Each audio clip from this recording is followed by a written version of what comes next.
உனக்கு இன்னும் 3 நிமிடம் மட்டுமே கால அவகாசம் உள்ளது. அதற்குள் நான் சொல்லும் இந்த பதிவினை நீ முழுவதுமாக கேட்டுவிடு. என்னை நிராகரித்து அவமதிப்பு செய்யாதே.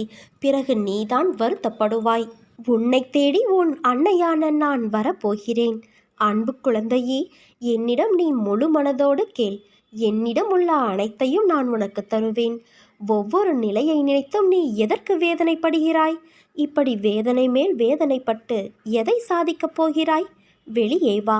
அப்போது என் ஆசி உனக்கு முழுவதுமாக கிடைக்கும். வெறும் வாய் வார்த்தைகளால் நான் இதை சொல்லவில்லை.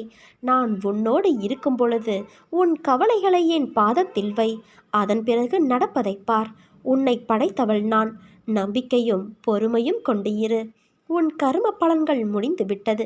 எப்போது நீ என்னை நினைவில் நிறுத்தி கொண்டு பூஜை செய்தாயோ அப்போதே உன்னுடைய கர்ம பலன்கள் பொடி பொடியா